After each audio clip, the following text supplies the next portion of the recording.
Hello, my friends. My name is Gerdes, and here are three big stories for today. So, Ukraine has gotten everything that it wanted from NATO, well, with the exception of one big thing, but it's got a lot of other big things, and we'll talk about that in this video. NATO promises Ukraine $43 billion in aid and an irreversible path to membership. Wow, how about that? So, NATO leaders have pledged to provide Ukraine with at least $43 billion in military aid within the next year.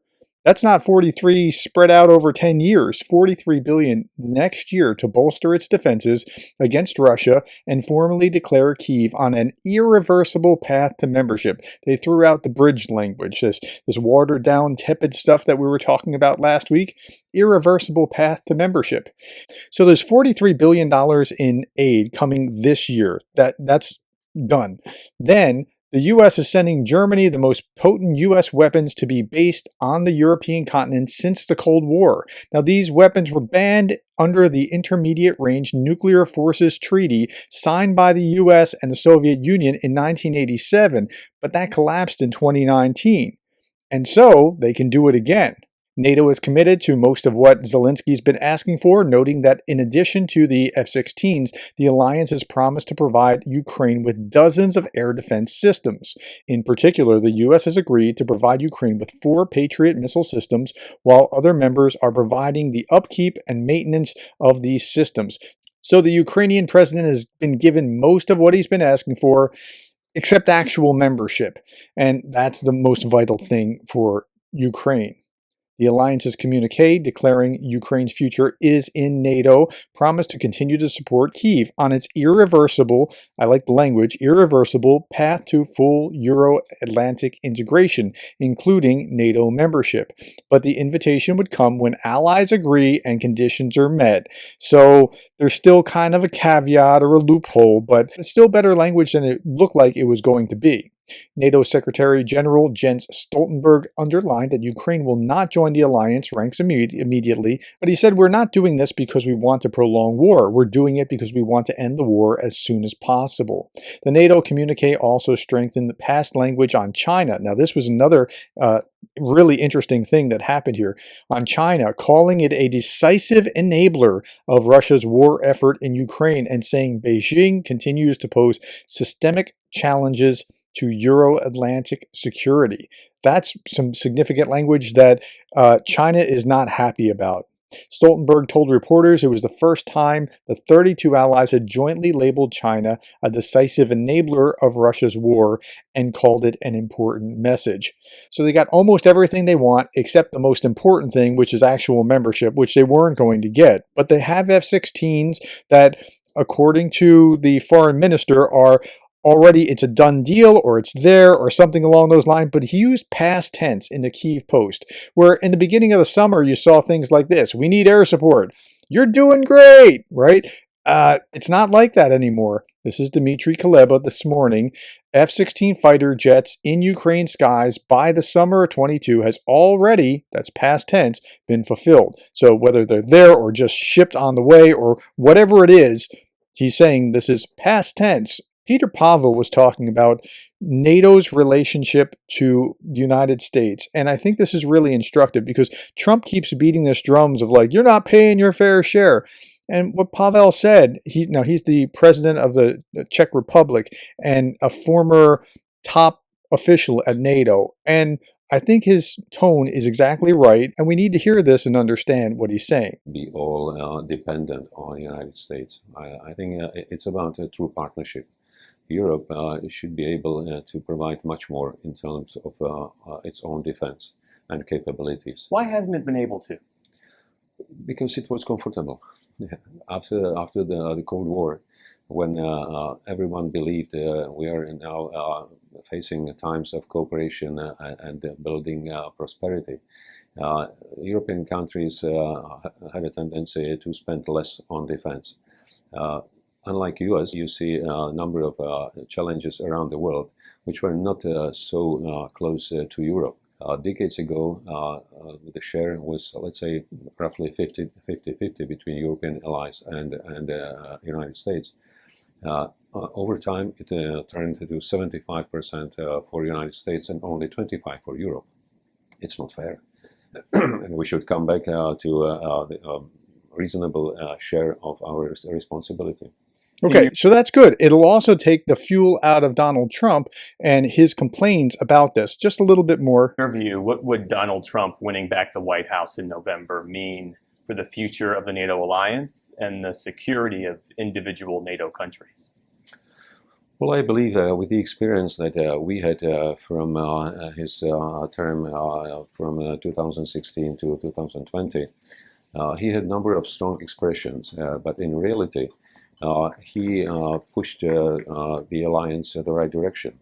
In what ways? We may criticize the way how he presented the arguments, but the arguments themselves were fair because what he wanted was the fair share of our responsibility. And that's a very fair way of explaining that, but he's right. They do need to pick up the pace. Now, they need to pick up the pace for a whole different reason. The U.S. is focused on the threat that could be China. And so they're shifting their gears and looking more and more at the Indo-Pacific. Meanwhile, the UK is somewhat taking the lead in NATO, while the US takes a second position focusing on other aspects within the world. So we talked about Orban going from Kyiv to Moscow to Beijing with his peace plan, which he can't speak for the European Union. He can speak bilaterally, but he's making it look like it's because he's in charge of the rotation of the Council in the European Union. If there has been a spoiler at this week's carefully curated NATO summit, then it's Viktor Orban, the conservative Hungarian prime minister who has enraged his NATO allies by meeting with Vladimir Putin and Xi en route to Washington in what he calls his peace mission. Now on Thursday, the Hungarian prime minister is planning to fly to Mar-a-Lago to meet with Donald Trump. Well, today is Thursday, and I haven't seen any reports. I looked it up just before shooting this video, but they haven't released anything yet at the time of my recording. He has effectively shunned Joe Biden at this week's NATO summit and did not request a bilateral meeting with the US president, according to sources familiar with this. But Orban could use Hungary's current control of the European Council presidency to claim that he is negotiating on behalf of other EU nations while he's meeting with Trump. But why wouldn't you be meeting with Biden instead of Trump? Well, part of the reason is the way that he frames this. Here's an article in The Hill. Former President Trump will meet with Hungarian President Viktor Orban following a NATO summit in Washington. He's a man of peace, Orban said of Trump. Under his 4-year term, he did not initiate a single war, and he did a lot in order to create peace in old conflicts in very complicated areas of the world. Orban has been widely criticized for his relationship with Russia amid a war in Ukraine. Now, Orban has described China as a stabilizing force amid global turbulence and applauded the country's constructive and important peace initiatives. The White House security advisor Jake Sullivan appeared to suggest that a meeting between Trump and Orban would contradict Ukraine's interest, stating Thursday that, quote, the U.S. position, the Biden administration position, is nothing about Ukraine without Ukraine. And I think that's a fair position. Okay, last story, we were talking about Modi, the Prime Minister of India, meeting with Putin last week. Like, what's he getting out of it? This article from The Guardian was absolutely awesome in describing what's going on and why. If bear-hugging a murderous autocrat is not your idea of sensible foreign policy, then you're not thinking like the Indian Prime Minister. During the frivolities, Russia launched another series of airstrikes on targets in Ukraine, destroying a children's hospital in Kyiv. But Modi would not let that derail the summit. He's playing for higher stakes. Modi knows well how to opportunistically turn someone else's war to his advantage. His objective, after all, is to raise India's profile, and his own, in the hopes of becoming an indispensable power, one equally courted by democrats and dictators. Now remember, India is the largest country on earth based on population, and their rival is China, and China is cozy with Putin, and he's becoming cozy with Putin, trying to put himself between Putin and China, and he's also trying to cozy up to Putin. Just listen. India's first Prime Minister, Nehru, was the original author of India's long-standing policy of non-alignment, a policy that served Delhi reasonably well during the Cold War. They're not picking sides with the West, they're not picking sides with the Soviets, they're going to be comfortable with both sides. When in October 1962 China invaded India, Nehru suddenly became desperate for America's friendship. But the change of heart proved painfully brief. No sooner did the Chinese retreat than India returned to its position of non-alignment. So as long as China is not actively invading India, he has no reason to heed Western reproaches about Putin.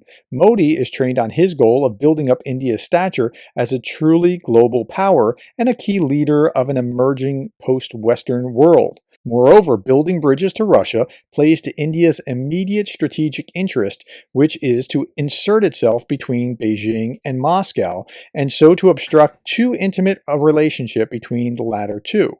Right? So it's almost like this, like high school girls jockeying for popularity. Modi needs Russia's benign neutrality in any possible Indian conflict with China, whose time-honored territorial claims to the Himalayas could well lead to its own special military operation. Now, I don't know that anything's going to happen with that, but they keep a wary eye out for the Chinese. And then there's oil, Russian crude. India has been happily an importer of underpriced oil. That has clearly benefited Indian industry, even as it filled Putin's pocket. So it's kind of a win-win relationship where both sides are using each other. Estimated to have saved about $7.9 billion just between April 2023 and March 2024. India has become the second biggest importer of Russian oil. Modi's courting of Putin has dealt another blow to the notion that Russia can or will be globally isolated. So while India is benefiting economically, Putin is benefiting by throwing out an economic lifeline to India, and they're both gaining in this process.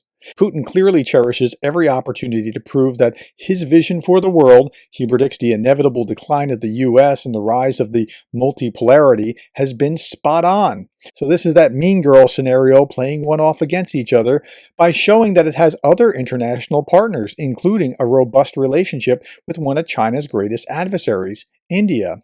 Putin hopes to ensure that China does not take its relationship with Moscow for granted.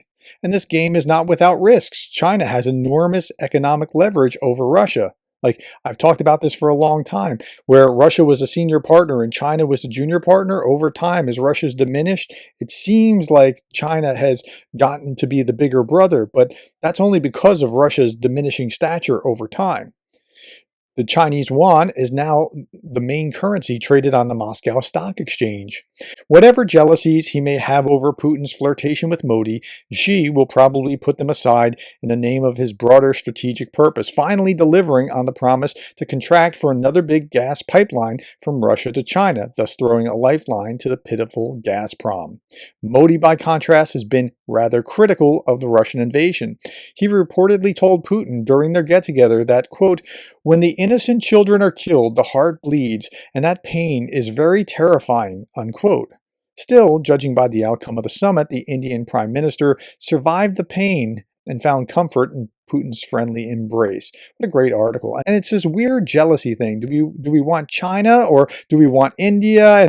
And China, India, and Russia are all playing each other off the other. It's a fascinating thing to watch.